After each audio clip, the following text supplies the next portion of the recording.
مسیح میں آپ کی سلامتی ہو۔ روزہ بلا شبہ ایک بہت اہم اور قدیم روحانی فریضہ ہے جسے مختلف قومیں مختلف انداز و اطوار کے ساتھ اپنی روحانی تسکین کے لیے استعمال کرتے ہیں۔ اہل یہود کا یہ خیال تھا کہ روزہ کے ساتھ کی جانے والی بندگی خدا کے حضور فوراً پہنچتی ہے۔ یسایہ 58 باب اور اس کی تیسری آیت میں یوں مرقوم ہے: ہم نے کس کے لیے روزے رکھے جبکہ تو نظر نہیں کرتا، اور ہم نے کیوں اپنی جان کو دکھ دیا جب تو خیال میں نہیں لاتا۔ یقیناً روزہ سے دعا اور عبادت زیادہ مؤثر ہو جاتی ہیں، بشرط یہ کہ روزہ درست نیت اور عمل کے ساتھ رکھا جائے۔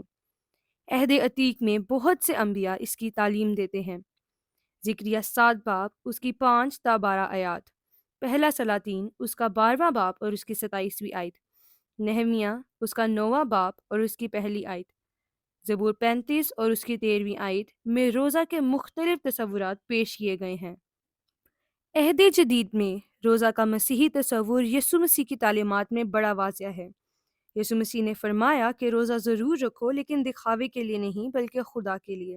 متی کی انجیل اس کا 6 باب اور اس کی 1 تا 17ویں آیت میں یسوع مسیح نے اہل یہود کی ریاکاری اور ظاہر داری کے خلاف آواز بلند کی اور فرمایا: خبردار، اپنے راست بازی کے کام آدمیوں کو دکھانے کے لیے نہ کرو، بلکہ جب روزہ رکھو تو ریاکاروں کی طرح اپنی صورت اداس نہ بناؤ، کیونکہ وہ اپنا منہ بگاڑتے ہیں تاکہ لوگ ان کو روزہ دار جانیں۔ بلکہ جب تو روزہ رکھے تو اپنے سر پر تیل ڈال اور منہ دھو، تاکہ آدمی نہیں بلکہ تیرا باپ یعنی خدا جو پوشیدگی میں ہے تجھے روزہ دار جانے۔ روزہ در حقیقت مسیحی تعلیمات کے مطابق دل کی تبدیلی اور پاکیزگی کا باطنی اور ظاہری اظہار ہے۔ آمین۔